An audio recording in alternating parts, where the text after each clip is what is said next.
Okay, good morning, everyone. It is exactly 9 a.m. So I want to go ahead and get started. My name is Rosie Golditch, and I am the CDBG coordinator here at the Department of Commerce. Thank you so much for joining us this morning. We have several very great presentations to go through today and tomorrow. First, I want to just do a little bit of housekeeping. So like you probably just heard, these presentations today and tomorrow will be recorded. They will be available on our website in a timely fashion at a later date. If you want to go back and use them or send them to any of the other grant administrators or communities that you work with, I strongly encourage you to do so. In addition, at the end of each presentation, we will be opening up the floor for questions. So you can do that two ways. One, you can put those questions into the chat, or you can raise your hand and we'll call on you that way. Either way works fine for us, but we will be answering questions at the end of the presentation. But yeah, I think we'll just go ahead and get started. So first off, we are starting with getting started. And our infrastructure coordinator, Lindsay Harada, will be presenting this morning. So take it away, Lindsay. You bet. Good morning, everyone, and thanks for joining us for our CDBG workshop getting started portion this morning. As Rosie mentioned, my name is Lindsay Harada with Department of Commerce, infrastructure coordinator with Becky and Seth's team since 2022. Primarily, I work with Montana Coal Endowment, or MSEP, and CDBG programs. And I'm going to walk through getting started or items in the Chapter 1 for the CDBG program. Thanks, welcome, and happy to have you on this morning. So a quick look at our agenda of what we'll walk through today in this portion of the workshop: project startup conditions, grant conditions, and contracting. So just a great place to get started. What is startup? A set of conditions that must be met before a CDBG grant contract can be executed with Commerce. What steps should the grantee take next after a project is formally awarded? CDBG grant conditions. Please see our CDBG grant administration manual and supporting topic toolkits available at the website there listed. Rosie, would you like to travel to that page? I sure would. So as Rosie does that, you're going to hear throughout our presentations, there's a toolkit for that. I really do think you'll find them very helpful for topic-specific areas that you might be needing support with. Available in the various toolkits are samples, for your use of various topic areas. Thanks, Rosie. Yep, so right there we're looking at our Getting Started toolkit. And we're going to walk through various items there momentarily.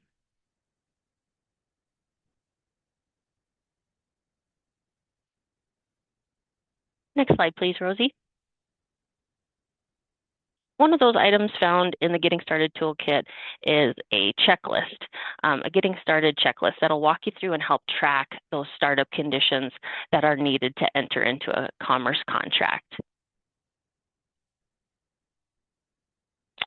So what are those startup conditions? You'll see those listed on our screen: project budget, implementation schedule, management plan, documentation of firm commitment of non-MSEP funds, demonstrating compliance with federal and state audit and financial reporting requirements, and demonstrating the grantee's use of an established financial accounting system.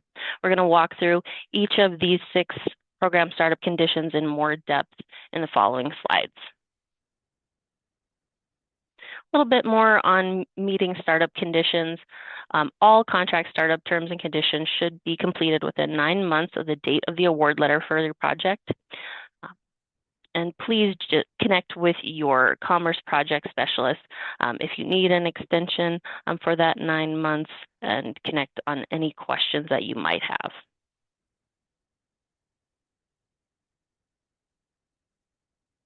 Thank you, Rosie. For the CDBG program, there are a few special contract conditions.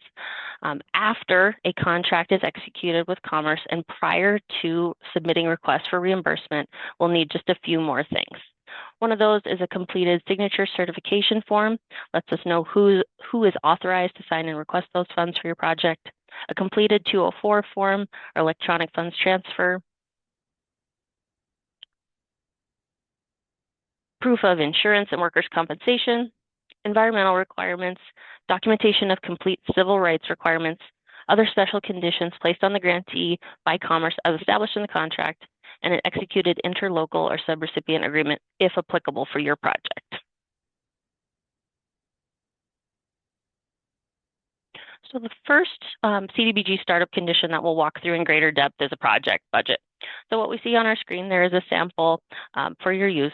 A grantee must submit an updated preliminary project budget that lists all of the funding sources so it can be attached and incorporated by reference into the CDBG contract. So what's in a project budget? Administrative costs, the upper section of that image that we're looking at here, generally related to carrying out the project, such as legal costs, office personnel, professional service, and bond counsel, as well as activity costs, such as architectural, engineering, construction, and contingency. Since the time of application, a budget may have had some adjustments. Once startup conditions are met, a version of the budget should be ready to go into contract, relatively solid, realizing that there can be some changes when bids are received. Please include no cent values. If we could have budgets rounded to the nearest whole dollar, that would be wonderful. Line items listed here are suggestions, but generally work for most projects. I'm going to make a brief note about budget modifications. If there are budget modifications of $5,000 or greater to any one line item of CDBG source column, or when the cumulative sum of those budget modifications in one line item exceeds $5,000, Commerce must receive a request in writing. The grantee must provide the project specialist assigned to the project with a written request that outlines the justification, rationale, clearly demonstrating the appropriateness and need of that modification. That will be covered in more depth in our request for reimbursement section later in our workshop, and more guidance that can be found for that in our request for reimbursement toolkit. And that would be tracked on the bottom of that project budget through the lifetime of the project if those modifications occur. Next slide, please, Rosie. Thank you. On our screen here is a sample project budget. Again, just things to consider when you are building your budget. What funders are eligible for certain project costs, considering the timing of engineering payments that might be needed, etc. And again, just a couple more points on building your project budget. What's the timing of funds? If there are rural development, RD, or SRF funds, state revolving loan funds, those are typically not available until construction bids are open. So how will engineering costs be reimbursed earlier on in the project?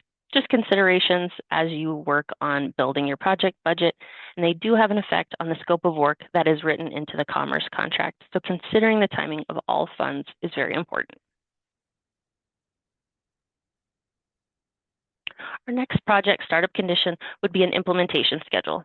So an implementation schedule is like a roadmap for your project. It outlines specific tasks in a chronological fashion, such as design, coming before contract, building, construction, and finally close out.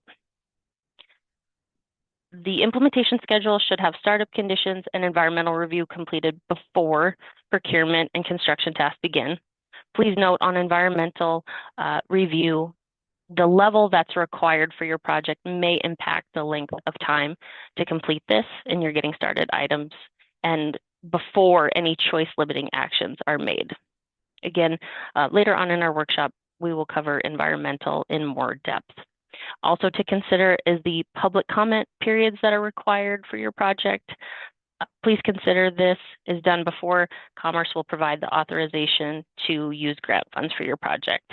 Other things to keep in mind would be seasonal construction peaks, winter shutdowns, supply chains, contractor availability and capacity. And there is an available template for use in our toolkit found on the Commerce website. Another CDBG startup condition would be a management plan. So a management plan designates who's responsible for what action items during the course of a project. This creates a management plan based on how things are actually carried out at the local level. Is the local government employee carrying out the preparation of reimbursement requests, reporting, and coordinating with the engineer, contractor, and funding agencies, or will a grant administrator manage the grant? For easy reference, a management plan should include the name, phone number, and email of each person designated. Please visit the applicable toolkit for a sample of a management plan on the Commerce website as well.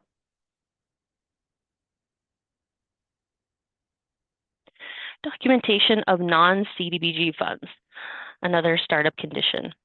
The availability of non-CDBG funds such as RD, SRF, RRGL, Renewable Resource Grant, must be documented before Commerce can enter into a contract with a grantee. What does this mean? Based on the budget provided earlier that we reviewed, we will need documentation to support the commitment of those other funders in the project. As you'll see on our slide there, a variety of documents are acceptable to support this. Award letters, contracts for the other funders that are part of your project budget. Lastly, if you have any concerns about meeting your match requirements or confirming non-CDBG funds, please connect with your project specialist for more support there. Audit and reporting state and federal requirements. After the aforementioned startup conditions are received that we've just reviewed, Commerce staff will contact the Montana Department of Administration Local Government Services, or LGS Bureau, and the Federal Audit Clearinghouse to confirm the grantee is compliant with state and federal audit and financial reporting requirements. If the grantee was compliant when the application was submitted, it will be confirmed that the applicant is still current, as a year or more could have passed from that time of application to award.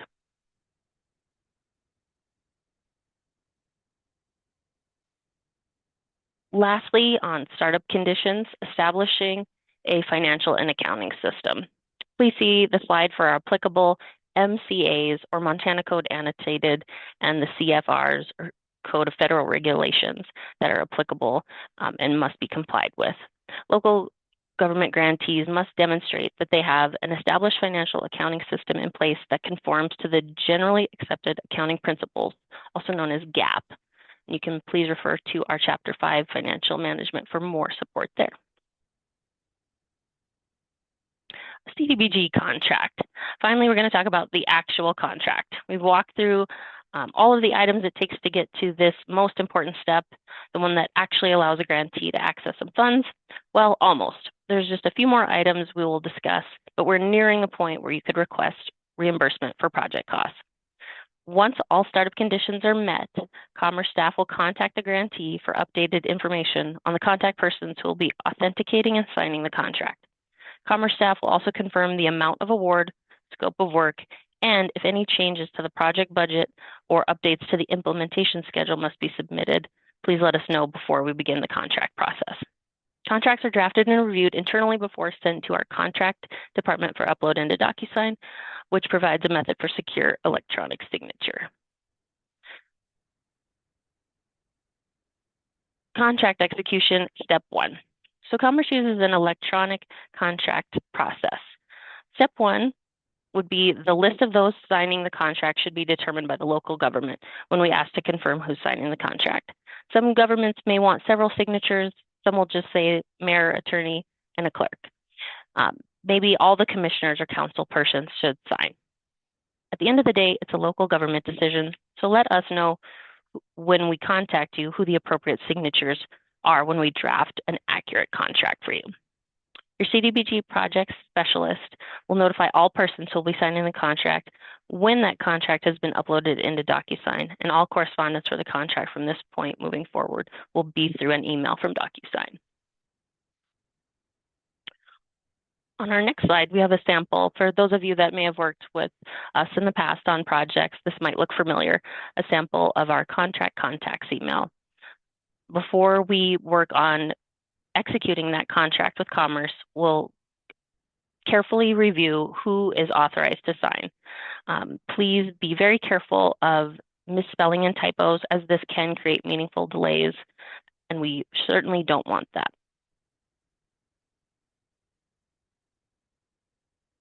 Step 2 in contract execution, the first person who will be contracted for e-signature will be the attorney or the approved to form.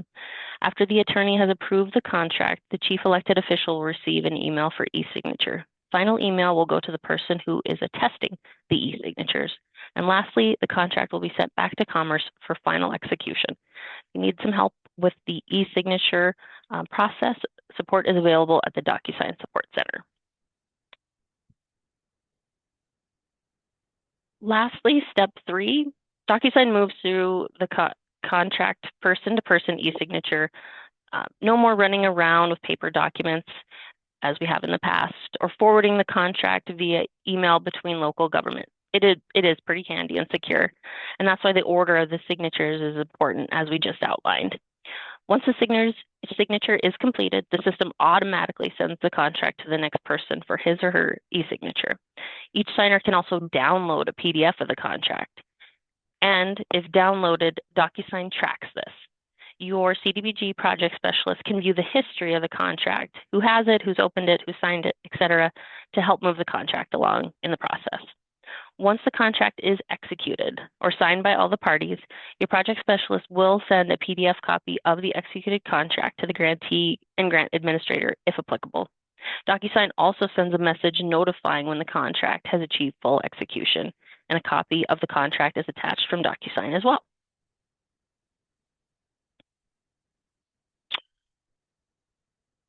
So let's review the CDBG special contract conditions as mentioned earlier. So in our timeline, after a contract with Commerce is executed and before release of project funds. On our screen, what we have here is an example of the completed 204 form electronic funds transfer on the left, and on the right, a signature certification form. These two important forms let us know who is authorized and where to send the money for your project. Pretty important, right? On your signature certification form, it's recommended but not required to have 3 signatures on file in case any person is unavailable, on vacation, out sick, etc. If the certification has only 2 signatures and one person is unavailable, it can cause delays in the reimbursement of funds, since every request must have 2 signatures. Please note your signature certification form will need to be notarized. Please note also that Commerce now requests a valid email address, which we use to notify recipients when the funds are transferred.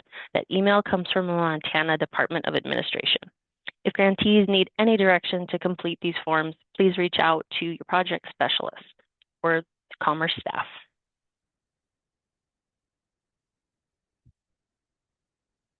Another special condition for CDBG would be proof of insurance and workers' compensation.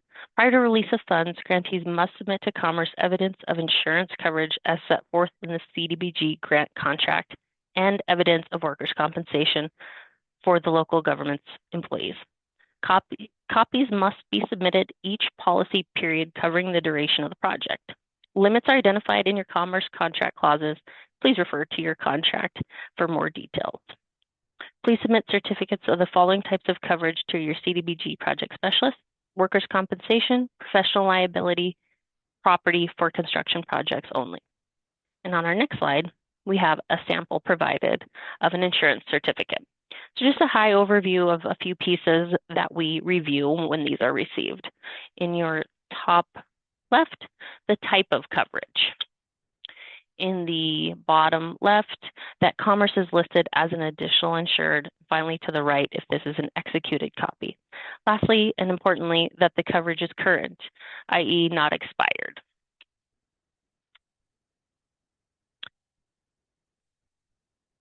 All right, environmental requirements, another special CDBG contract condition that will be reviewed in greater depth by Rosie Golditch later in our presentation. An environmental assessment, or an EA. So what our points we'll cover today is a high overview of some important points.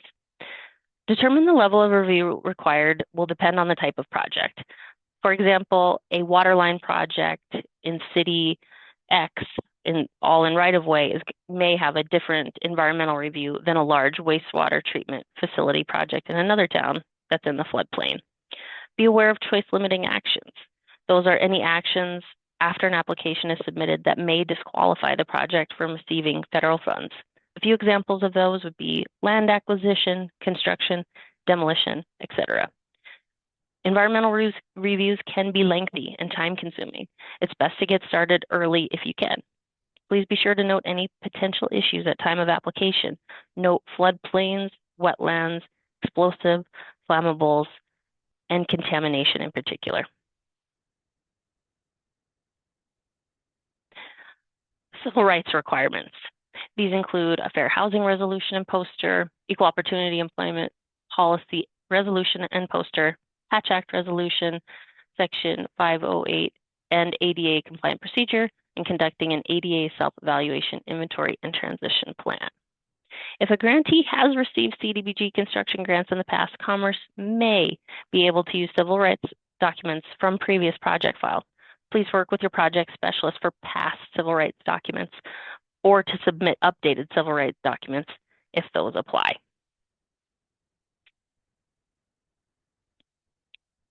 Please note that grantees must demonstrate compliance with civil rights requirement provided in 24 CFR Section 570-904 prior to the release of funds.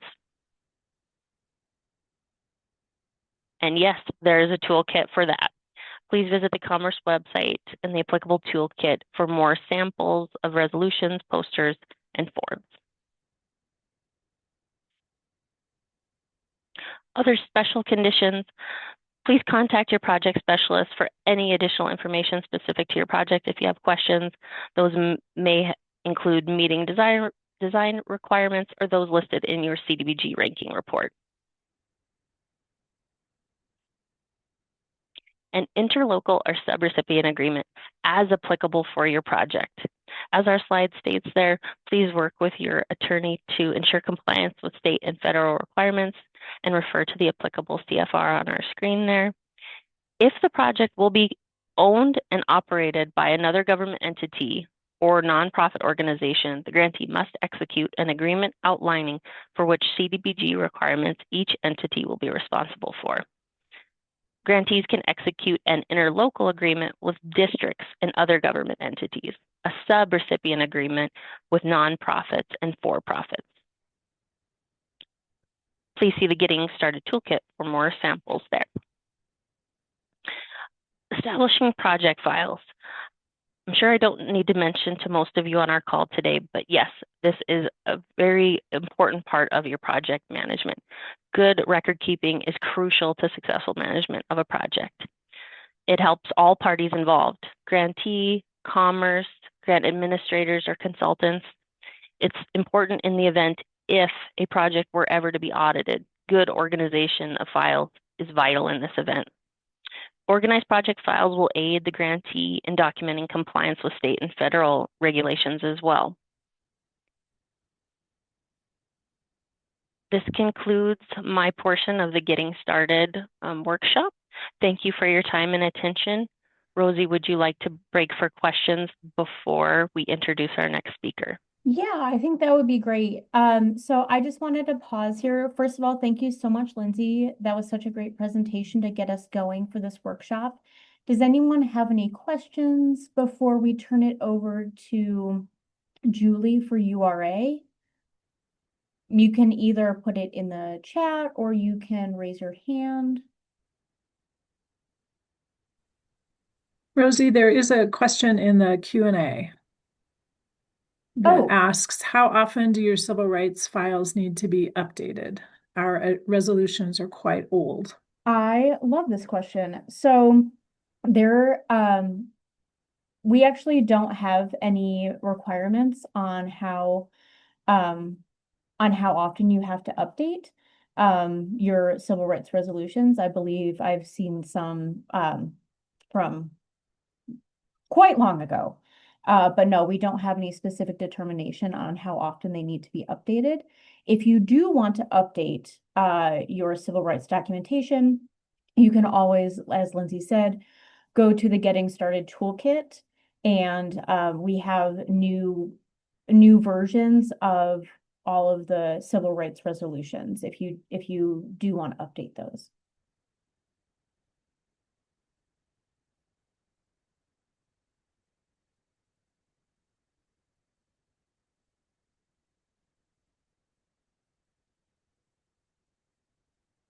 Anything else? I don't see any hands up.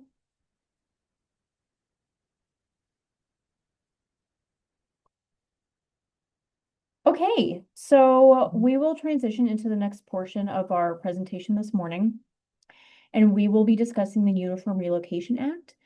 Julie Flynn will be presenting. So Julie, take it away. Thanks, Rosie.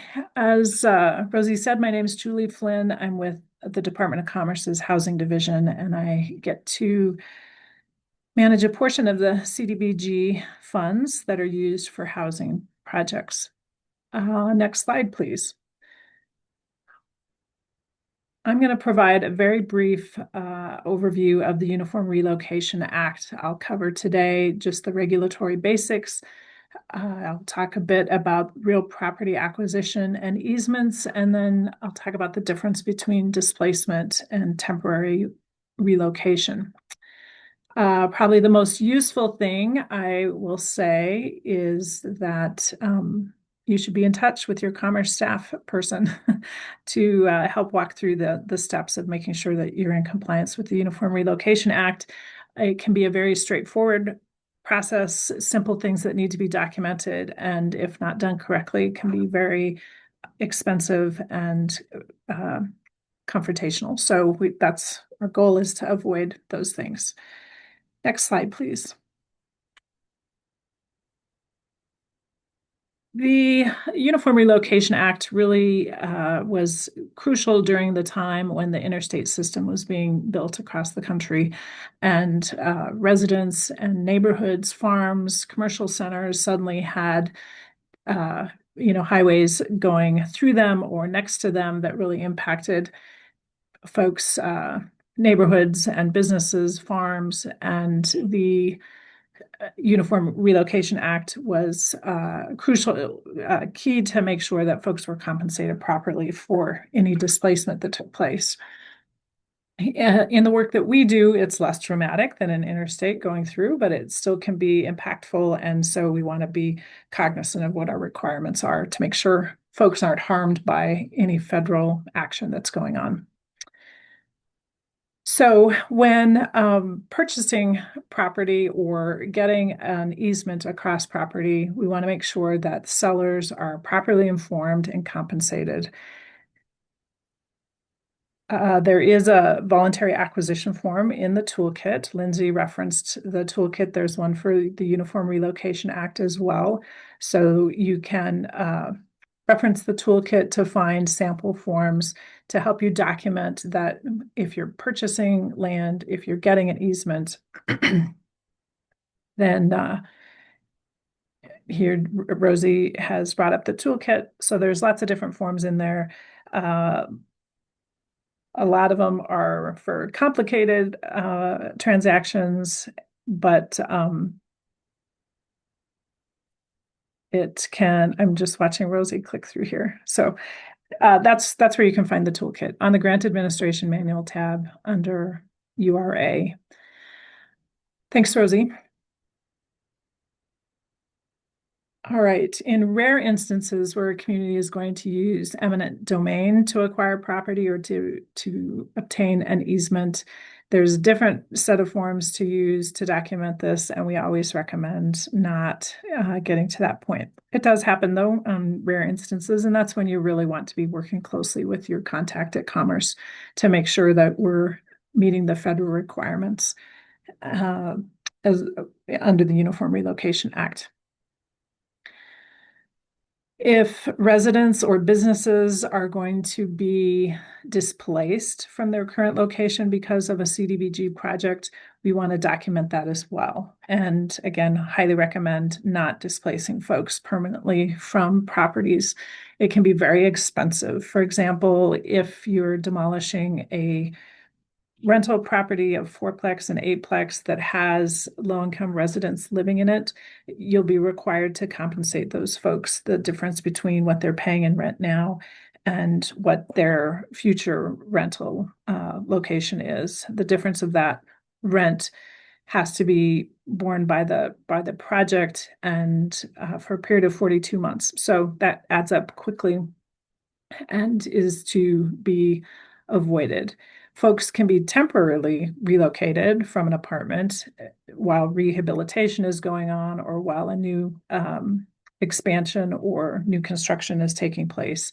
That is different from displacement. So all effort needs to be made to minimize displacement. Next slide, please.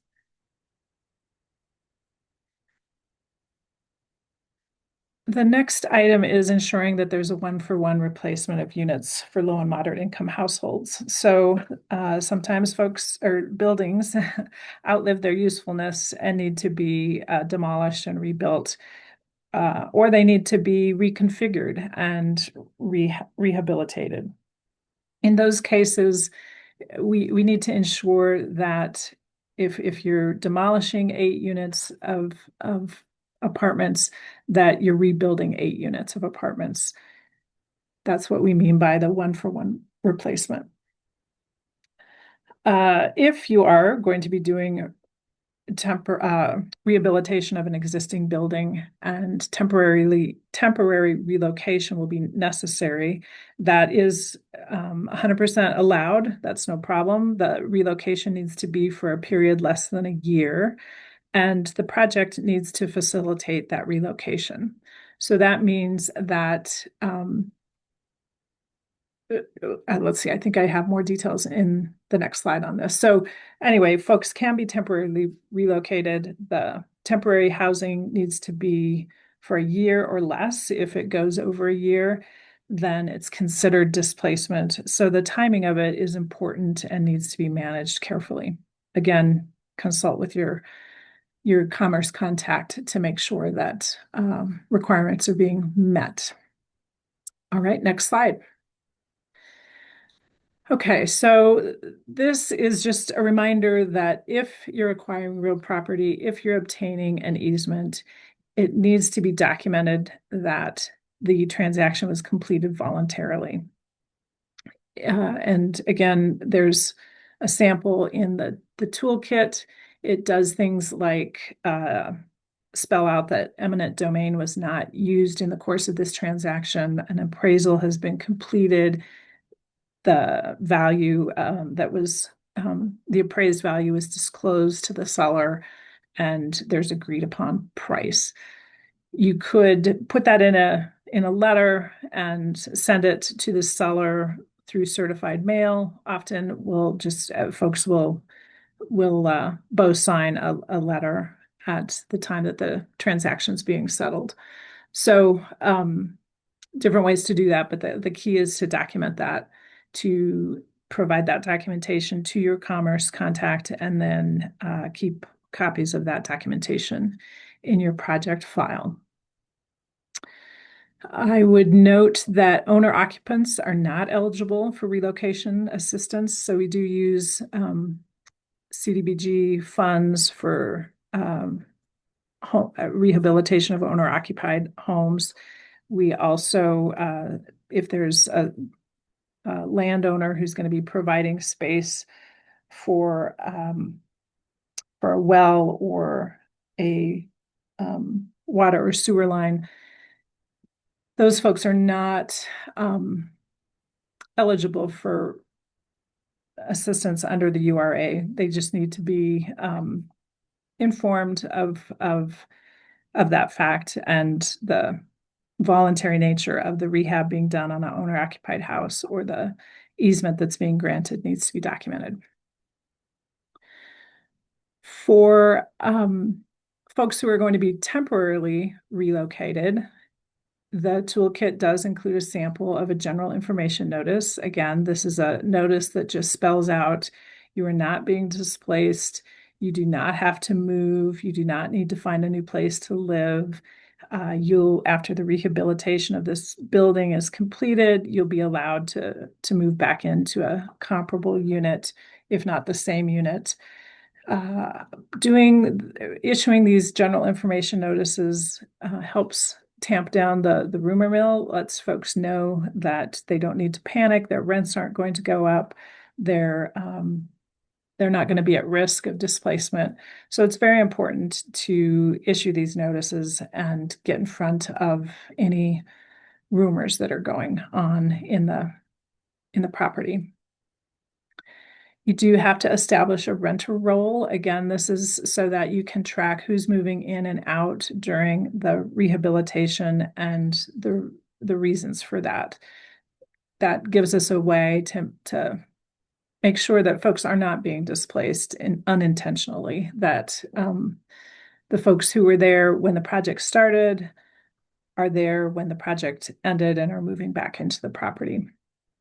HUD did pass, or I suppose it's government-wide, not just HUD specific, but the general information notices for folks who are going to be temporarily relocated. They do need to receive information 90 days before the relocation, 60 and 30 days before relocation. This used to just be required in the cases of where folks were going to be displaced, but now it's for temporary relocation as well. During relocation, folks need to be provided assistance in moving their belongings. The cost of that move needs to be borne by the project. It can be part of the project budget, and CDBG funds can be used for that. If folks are going to be relocated to a motel or a hotel, which often is the case when often we're building new housing, so there's because there's a shortage in the area, so we can't just move folks from an apartment building that's being rehabbed into another one. So sometimes folks have to be relocated to hotels, in which case they need to be provided laundry service, meal service, things that they would have had in their apartment that they might not necessarily have in a hotel. So it can get expensive, needs to be done thoughtfully and carefully, and Commerce staff is happy to help you work through that. Okay, that's covers all the information I was going to talk about today. You can go to the next slide, Rosie, and we're happy to take questions.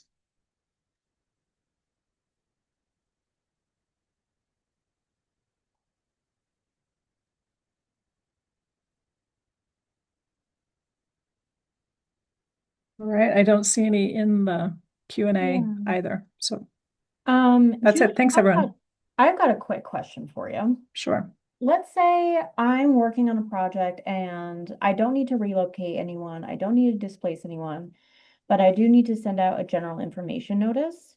When do you recommend projects send that out? Like at what point do you recommend that happens? Yeah, that's a good question. So for housing projects in particular, sending it to residents at the time that you have a first public meeting about CDBG funds being used to potentially rehabilitate a building. That helps get ahead of the rumor mill, like I was talking about.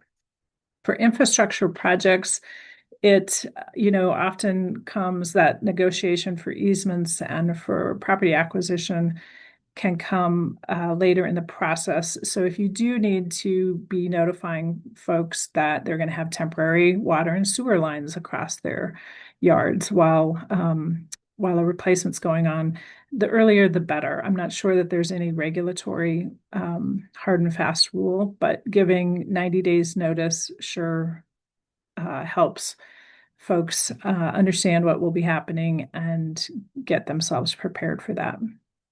I don't want to be the person holding a family reunion in my backyard when we're on a temporary water line. So the earlier, the better. Yeah, that would not be a fun reunion. Okay, any other questions for either Lindsay or Julie? I'm just checking the Q&A in the chat here.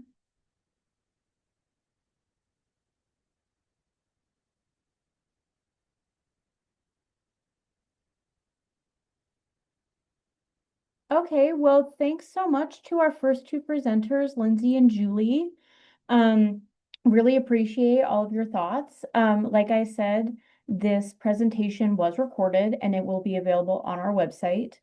So we're going to transition into our next presentation, which is environmental review. So I had us slated to start at 10. And so I just wanted to take a quick poll if people wanted to start earlier, let's say let's start at 9:50, or if we want to have a good break and start at 10. Do people have any strong feelings?